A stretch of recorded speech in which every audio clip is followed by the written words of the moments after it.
Chapter 22. Press Pass. I'm not sure what I expected to find in Siegfried's, the latest dining establishment in Diagon Alley. It's widely whispered that Tower money helped put the gilt on the doorknobs, so to speak, but even knowing that, I didn't expect quite the level of opulence one finds at this adventurous new experiment in Muggle fine dining. It appears that the man who was the boy who lived spared no expense. From your first step to your last bite, Siegfried's is an experience in luxury. Such an investment might simply have been necessary, since Muggle and fine dining is almost a contradiction in terms. But the Tower and Mr. Siegfried Koenig seem to be determined to change that by rubbing their wealth in your face through Siegfried's well-appointed interiors. The service was also a study in excellence. The waitstaff were courteous and helpful as they explained the odder aspects of the meal. Novelties in the vocabulary they employed include sous vide, liquid nitrogen, and emulsifier. The only thing missing from their careful explanation was any information whatsoever. I still have no idea how my food was prepared, except that some manner of Muggle mysticism was involved. I declined a kitchen tour, as it sounded dangerous. For all that the decorating was ostentatious, and the explanation of the menu was inane, however, I must admit that the food was a revelation of flavor and texture. Even when I didn't understand it, I enjoyed it. I tried a chutney that was complex and rich, but balanced perfectly with quail eggs in a bed of a squash paste. I found that it was excerpted from New Muggle Restaurant Opens Its Doors in Britain by Sylvia de Camp in American Mage. Margaret Bulstrode pushed open the door to Billy's Bobbing Bubbies with some distaste. Just touching the greenish metal handle made her feel dirty, and the scene inside didn't make her feel much better. A corpulent man with pointed ears was standing at the front counter, paging through the thick catalog of the memories on offer, while the balding woman who was working there was digging under her fingernails with the pointed tip of a decorative glass stopper from a nearby file.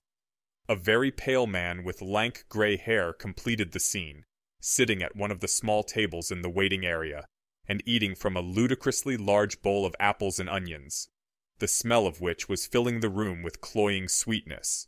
Everything seemed like it was covered with a thin film of filth. Yuck. Margaret didn't say anything to any of the three people, but only continued on straight to the little bobbing rooms.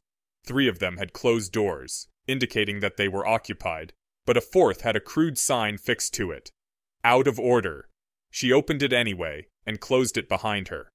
As promised, there was no pensive inside, only a swoop-armed Art Nouveau chair with a threadbare cushion, and an empty metal rack where the magical device had once stood. Margaret gathered up the folds of her robe. It was a nice once too, all fresh with sharp folds, and gingerly sat down on the chair.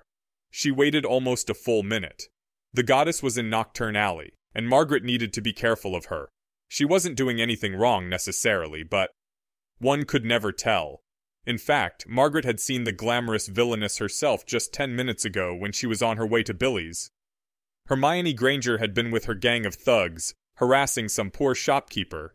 The sighting had so rattled Margaret that she'd been stumbling over her feet the entire rest of the walk here, and very nearly went tumbling in an undignified fashion after tripping on some hidden edge of the road a few minutes later. But no one else entered the establishment, so it appeared she hadn't been followed. Freedom from tyrants, the strength of individuality, and the traditions of wizardkind, she said. She spoke quietly, as though to the air, and braced herself. The chair trembled underneath her, and then with a violent jerk it flipped itself backwards. It pivoted as though fixed in the air, and her legs flew up and she tumbled over, and she gasped in alarm, every time. But rather than being deposited on the floor just behind the chair, Margaret was sliding back into a space that hadn't been there before, and in a trice she was dropped gently onto a wooden platform at the end of a long hallway. She caught her breath and fixed her robes and hair. For some reason, the process had a tendency to lodge the back edge of your robe inside the waistband of your pants or knickers, so it paid to take a moment and collect yourself. Margaret suspected that was a subtlety of Draco's devising. He called the password to enter, freedom, strength, traditions, a priming process, saying that it was good to remind yourself of your goals every time you set to work, and she couldn't help but imagine that it suited his inscrutable purposes to discomfit every visitor by disarranging their clothing as well. to prime them for being embarrassed. Once she was ready, Margaret took a deep breath and walked to the end of the hall, making her face bold and her step even bolder. Confidence could carry you far. She pushed through the door and stopped just within. Not quite striking a pose, but just an entrance moment. She needn't have bothered. No Draco, no Narcissa, no Shacklebolt. Just that wretched muggle lover Edgar Erasmus, the insufferably priggish Auror Gregor Nimue, that American writer whose name Margaret couldn't remember, and some boy she'd never met. No one she really needed to impress. No. That's stupid Slytherin thinking. A Silver Slytherin doesn't turn up her nose at any chance to cultivate power, no matter what sort of person is their potential ally, she thought, admonishing herself. It was a weird way of thinking, almost unnatural, an entirely different level, beyond dominating or controlling people, even beyond fooling them. Searching for the utility of each person, regardless of their inferiorities. A pure Slytherin, a true Slytherin in the tradition of the old heirs of that house. They knew that the important thing was to win. Everything else was a hobby. Hello, Margaret said to the room. Nimue didn't bother to rise from his chair, but only glanced up at her and nodded. He was sitting at the long and narrow table that dominated the room, and had 7 parchments arrayed in front of him, neatly, so that they were all visible. Erasmus, who was sitting next to Nimue, was a little more polite. He rose to his feet and inclined his head to her. Margaret. The writer, Sylvia de Camp, that was her name, was sitting with the boy at the other end of the table, and didn't appear to notice her entrance, keeping her eyes fixed on the young man. The boy had his back to Margaret, and he turned just enough so that she could see his face, handsome, with beautiful skin and a look of misery, before returning his attention to Sylvia. She was a beautiful but cold-looking woman, with no charm to her tight blonde bun or sharp cheekbones. Margaret glanced around the room. A flue chimney was along one wall, installed illegally and at great expense on a private network. A stuffed owl resided on the mantel above, next to a jar of flue powder. A sofa and a pair of chairs sat before it, all upholstered in the most luxuriously soft bicorn leather. A narrow hole was visible in the ceiling above the chairs, where a simple covered pipe up to the roof could admit owls. All along another wall, to her left and right, were stacked wooden boxes. They must contain the latest edition of Unbreakable Honor, waiting for Narcissa to arrange the shipping. Edgar, said Margaret, approaching the big red-haired man. She straightened her posture slightly, putting her shoulders back as she folded her hands into her sleeves. Is Kingsley here? I brought 2 more time-turners, but I'm only supposed to give them to him. Erasmus settled back into his seat, shaking his head as he did so. He was in sleeveless potioneer robes. No, he's not. 2 of my people are in the laboratory, and Jem is making euphoric down the hall. He gestured at the door to the hall on the other side of the room. I'm glad he's not here. He'd just be bothering me. Leave the Turners with it or with Gregor or someone. He nodded his head to indicate the Tower Auror sitting beside him. No, he is assisting me. Just give those here, then. He held out a large florid hand. Erasmus was well-built and supposedly brilliant, but couldn't really sort out where he stood on a lot of important things. Muggles, most of all. He talked a good game about the natural order, but he was also always neck-deep into some Muggle book or other. Or sometimes 2 or 3 books, Muggle and magical both, while he muttered and made notes. Draco might also use science, but you didn't have to worry about his loyalties. Erasmus. Well, he just only seemed to care about the bastardized magical research he did with science in his little crypto-alchemical laboratory here. No, sorry, I can't do that. No reflection on you, of course, Edgar, but orders are orders, Margaret said, smiling apologetically. Draco didn't tolerate that sort of rank stupidity. Not that he'd do anything really terrible to her, but he wouldn't ever trust her again if she was so cavalier about such things. And his anger could be terrible. She'd heard rumors of punishments to traitors. The window pane curse, for example. A victim who looked at the black square of a window at night, any window, any night, would be cursed to always see an apparition looking back at him. A pale, wide-eyed face with large and sharp teeth, staring back at him from the darkness. Nothing more. But always that. She couldn't imagine who'd come up with that. What sort of person would even think that way? Just hearing about that one had made her afraid to open the curtains at night. Erasmus shrugged and placed his hand back on the table. Nimue just glanced up and smirked, then returned his gaze to the parchments. Margaret stepped over behind the two to look between them at the subject of their interest. Research, Edgar. Looking for a pattern in seeming miscellanea, said Erasmus. Trying to verify, shall we say? He glanced over at the miserable-looking boy. The boy didn't look over. Report from the Office of the Tower Ombudsman.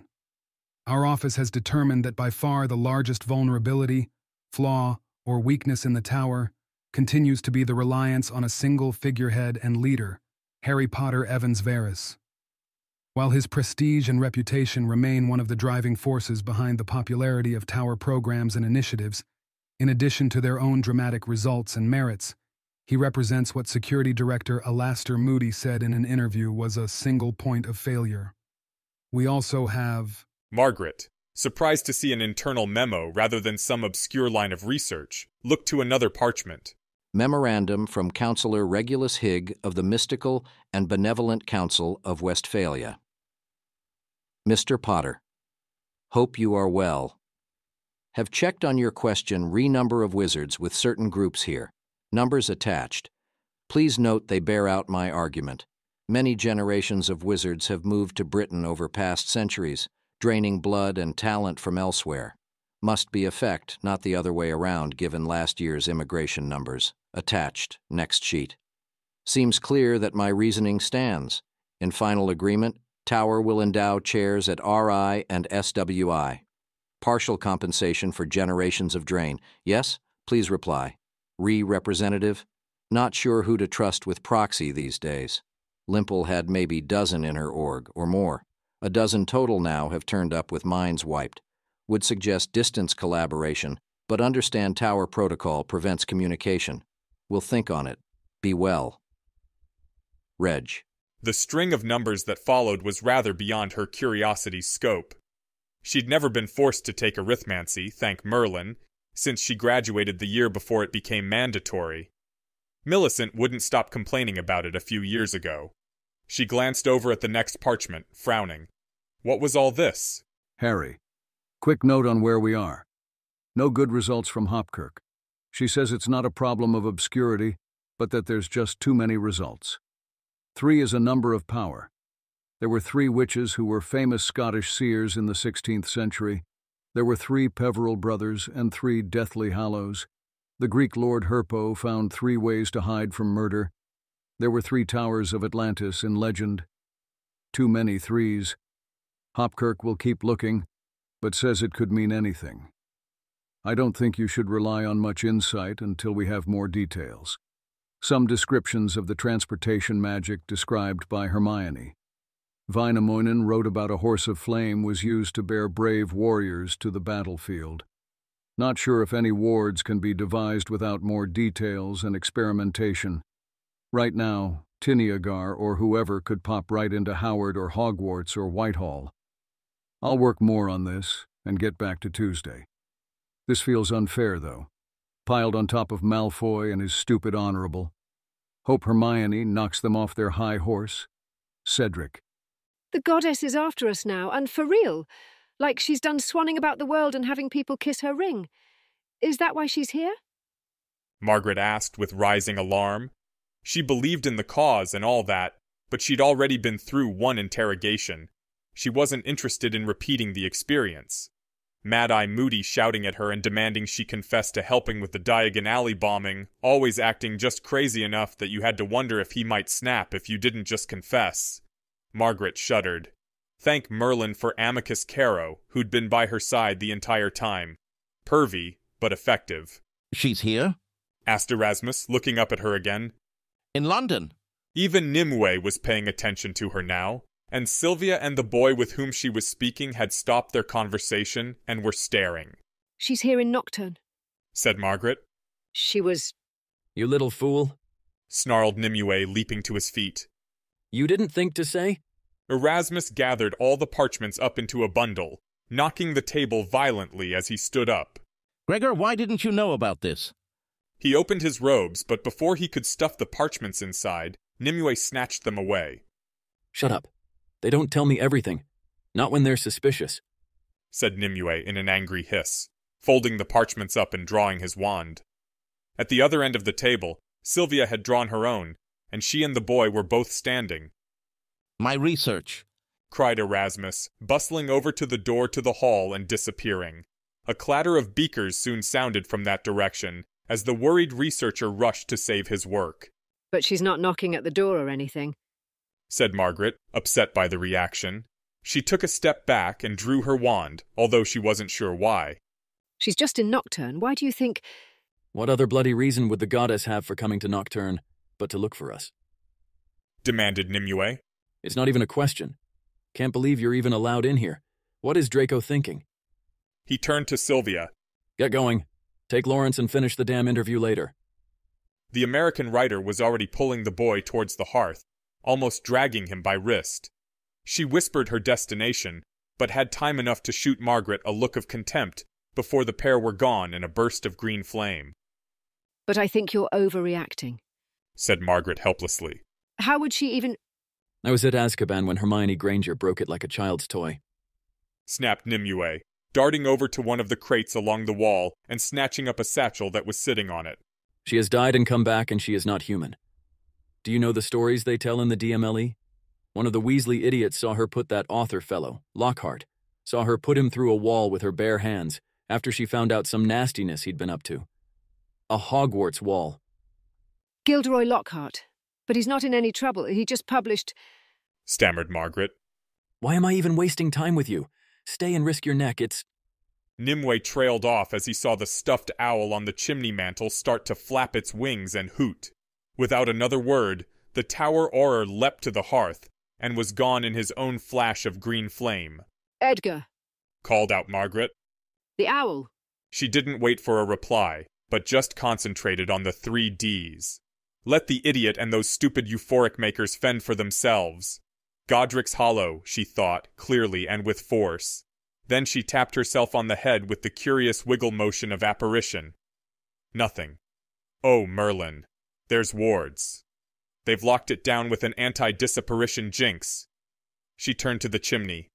That was the way out, no matter what wards. That was its whole purpose. Edgar, she shrieked, running over to the chimney. She's really here. She snatched a handful of flue powder from the jar on the mantel and threw it into the fire, which turned emerald. Borgin and Burks, she said, and stepped into the flames. She'd go to the other hideout and escape from there. Nothing. They cut us off, said Erasmus from behind her. Oh, what? Oh, he stammered. She turned to see the big wizard charging across the room, awkwardly bundling 3 big boxes as he went. A 4th box followed him, floating along by flapping transparent silvery wings. We'll have to use the owl bolt, he said, peering up at the narrow passage. She stepped out of the flames.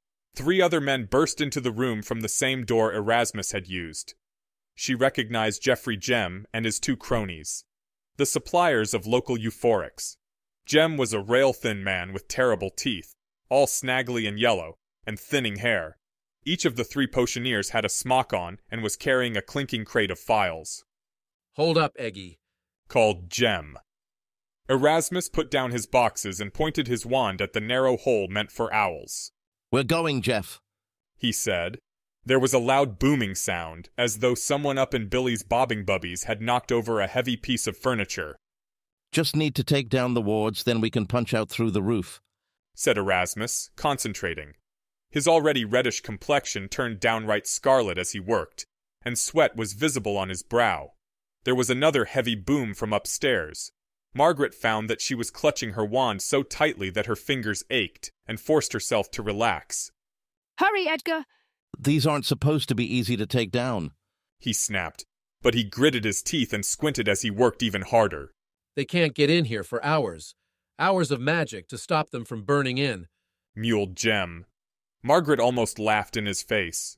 There was a 3rd boom, and this one not only echoed in the room with an accompanying shattering sound as something broke, but the furniture actually shifted. Margaret turned to face the entry door. That sounded like... The center of the door cracked as something hit it from the other side, the wood splitting from top to bottom. One of Jem's assistants dropped a crate, and it hit the ground with a crash of breaking glass. "Oh, Merlin," the man said, swaying in place. The rich and sweet smell of shrivelfig filled the room. There was another crashing sound, and a golden fist appeared, spearing out through the door and sending chips of wood into the air. It opened and seized one side of the broken door, and then thick golden fingers pulled until Margaret heard the metal of hinges squeal and give way. The remains of the door fell apart and open, and the goddess stepped through. She wore a golden gauntlet on her left hand, and wielded her wand in her right. The metal of the gauntlet glinted brightly, like it was forged from sunlight. It looked very dangerous. She was flanked by a scowling short witch and a buxom taller one, both of whom were also wearing golden gauntlets, and a spectacled man who looked a bit scared. A floating quotes quill followed the man. "Edgar," said the goddess, "we need to talk."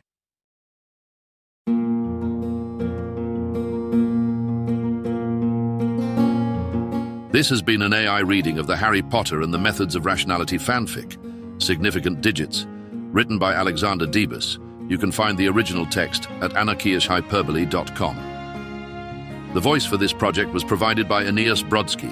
You can hear his true-voiced audiobooks at hpmorpodcast.com. If you enjoyed this podcast and wish to help support the creation of others like it, you can visit patreon.com/AskWhoCastsAI or subscribe to this Substack. Thanks for listening.